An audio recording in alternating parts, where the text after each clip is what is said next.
lady. Okay, listen to her, caught on video, bartering with a sting cop, planning her husband's shooting murder. Listen. If it's not done by Wednesday, then I'll call you. If it's done by Wednesday, the only thing you're going to hear from me is to collect, all right? Which is why I said that, between now and when it's done, you're not going to have an option to change your mind. Even if you change your mind, I'm talking to him. There's no changing, there's no, I'm determined already. I'm positive, 5,000% sure, okay. I was stressing when you told me you were going to come up here, and then I'm, looking at the time, I'm like, well, he's not coming, he's not this, it's all this stuff or whatever. No, when I say I'm going to do something, I'm going to do it. As soon as you told me, listen, I need the money from you, I went, I grabbed it right away, we were good to go. With me, you're not going to have a problem, you're not going to have an issue. So I just want to make sure that, this is what you want, all right? Yeah. So you sure you want to kill this dude? Do we really have to? All right. It's just, I'd rather be as less, whatever with you. All right.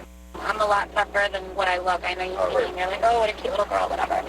But I'm not. You are. You're extremely beautiful. Thank you, but I just need to make sure everything's going to take care of. She was definitely right when she said less is more. If she had talked a little bit less, she may not be in this jam right now.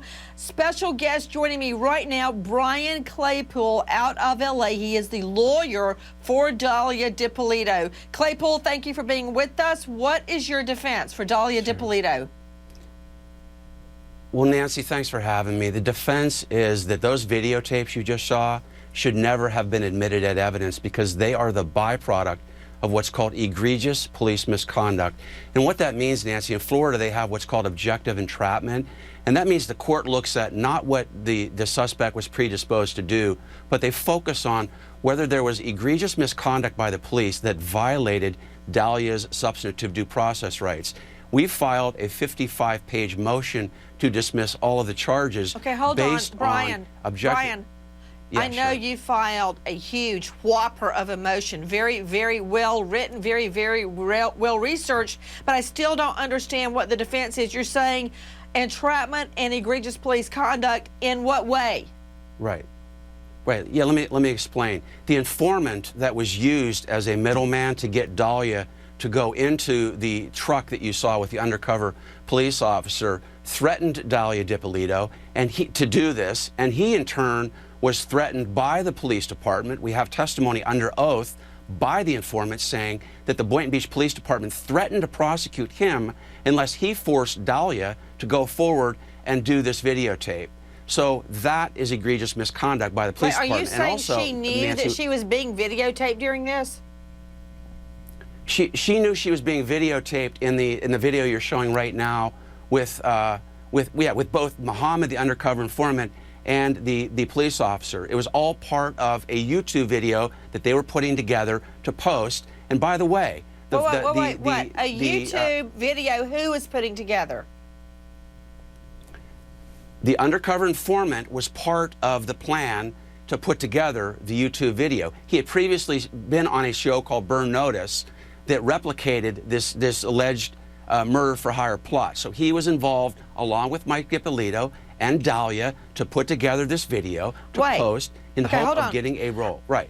Maybe you're getting ahead of me. Maybe I don't get it, or maybe it just doesn't make sense. You just said that the egregious police conduct was that the informant forced her in the car, but now I'm hearing you say this is a joint venture by Dalia Dippolito to make this video to put on YouTube. So if she's voluntarily making it, how can she be forced to do it? Well, no, that's a fair question. The plan, Nancy, was never to have the police to be involved in this.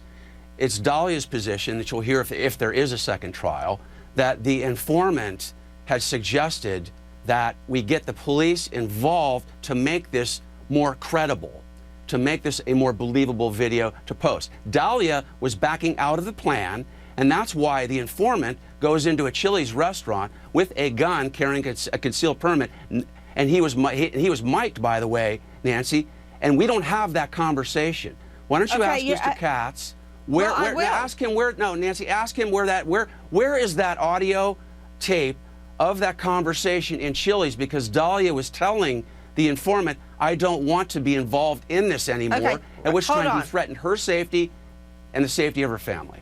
You know, I hear what you're saying, and I'm trying to grasp what you're saying.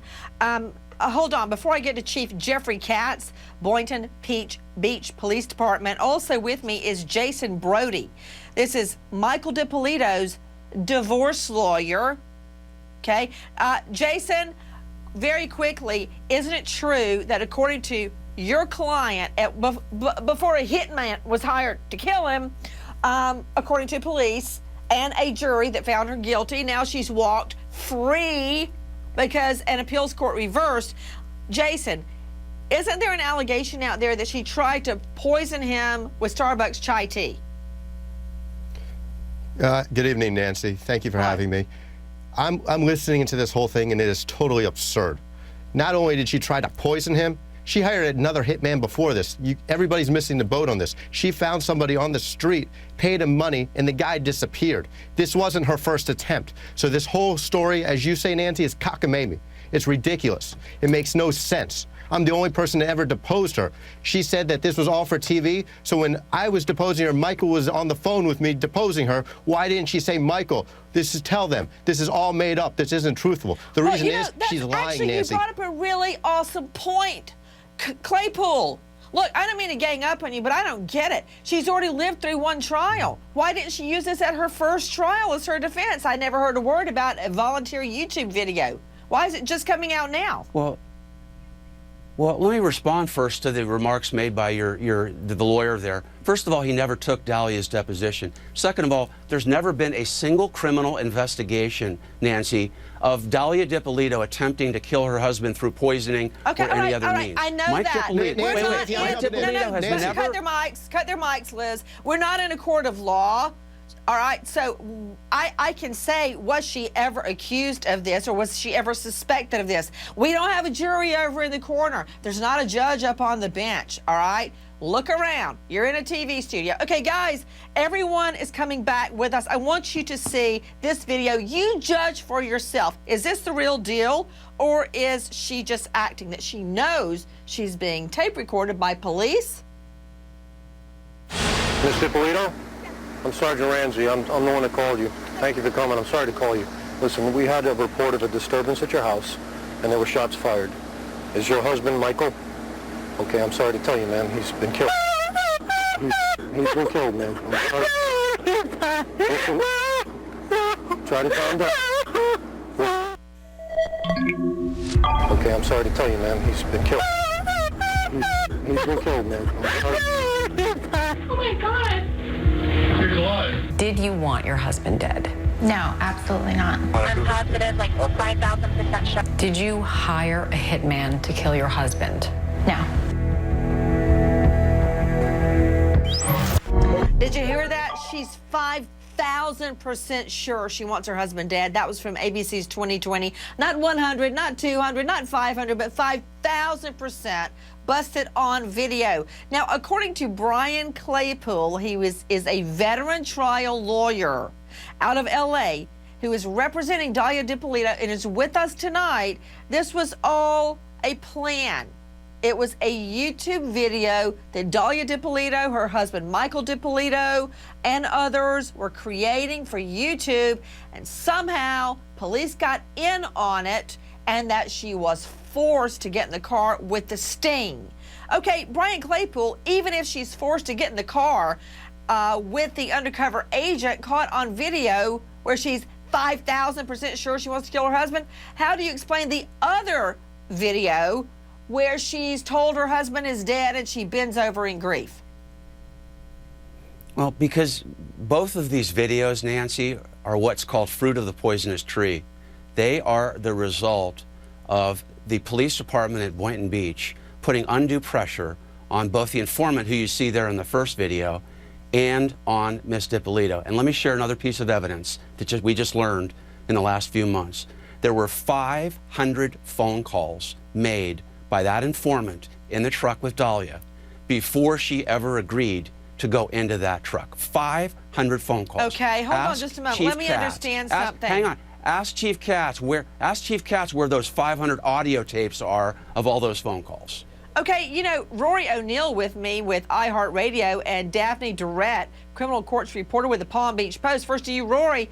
If I was trying that case as prosecutor, I'd be thrilled that there's 500 phone calls between her and the would-be hitman. Because and some that of those shows phone calls me were a big part of the first trial as well. So this is a very well-documented case in terms of text messages, phone calls, and obviously, as we've seen, so much video surveillance tape that was made as part of the investigation. Right. And Daphne Durrett with the Palm Beach Post, I mean, I would be overjoyed as a prosecutor that my target, Dahlia DiPolito, had actually called the would-be hitman 500 calls. All right, that shows me they're planning a murder, right? But the defense says no, it was all planned by the police.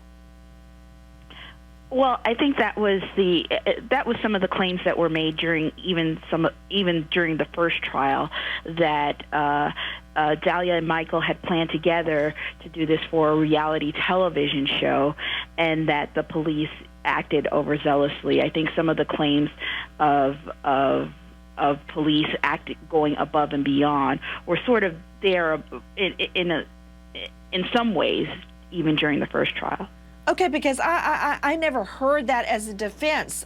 Chief Jeffrey Katz is with us, Boynton Beach Police Department. All right, Chief, I want to hear your response to you and your people orchestrated this whole thing. What was it for, an episode of Cops? Is that what they're claiming?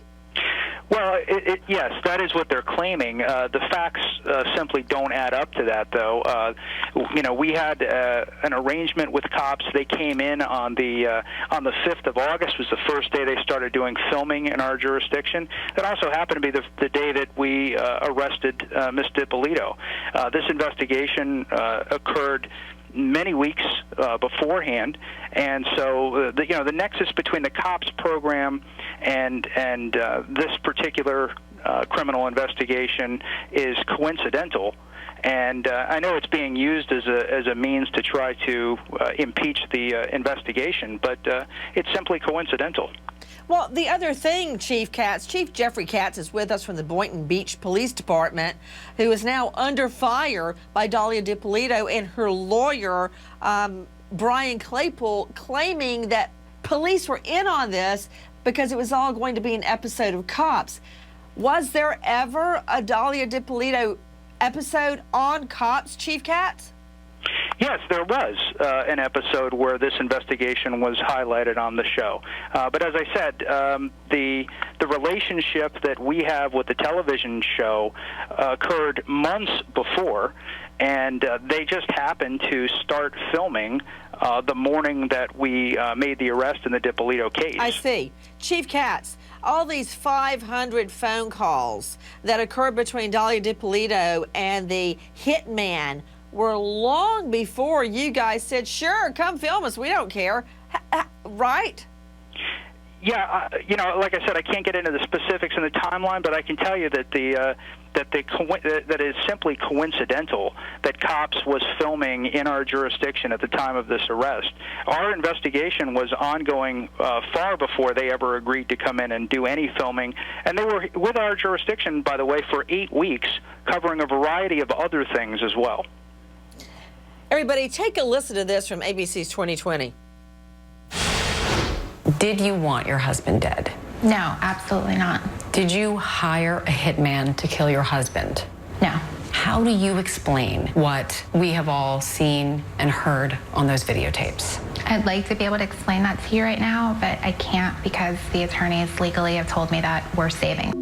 A jury convicts Dahlia DiPolito of hiring a hitman to kill her husband. But an appeals court reverses that and she walks free. It's caught on video. Liz, can you cue up the video when her husband walks into the room and she still continues to act?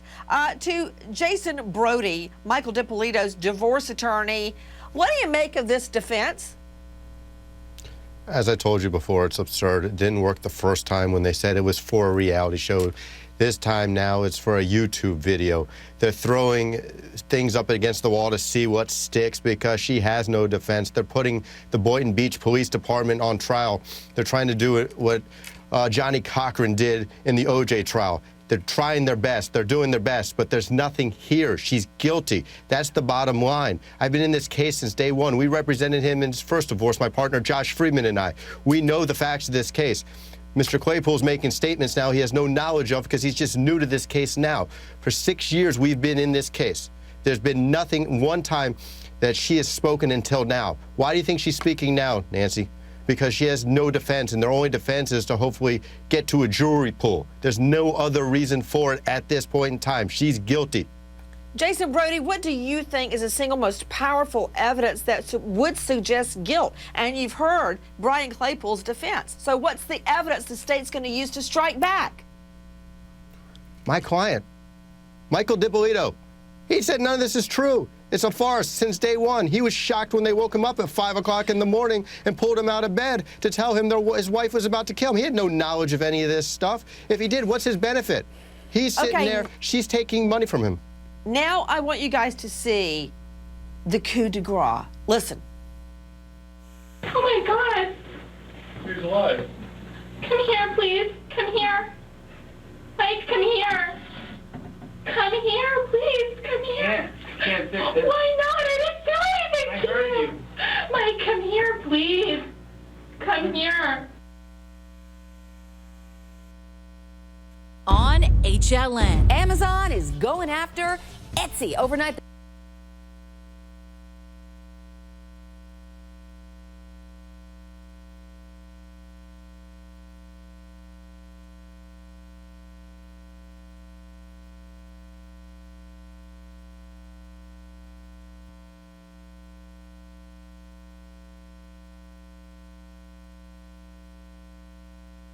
Those sales prove my sustainable designs are better for the environment and my bottom line. That's how I own it. Reality star of The Hills, Laguna Beach, Dancing with the Stars, brother goes missing under bizarre circumstances. Kristen Cavallari's beloved Big Brother's car found running, the keys still in the ignition, several yards off the road in a stretch of Utah desert, cell phone and laptop still in the car. After obvious car trouble, that's right, the car, the cell, the laptop, belongings all intact. But where is he? Tonight, the search turns desperate. Michael Cavallari is the brother of Kristen Cavallari. Police say Michael Cavallari's car was found abandoned beside a highway in Utah. It looked like the airbag had been deployed, but nobody was around the car. You just saw ABC's Dancing with the Stars with Kristen Cavallari. She and I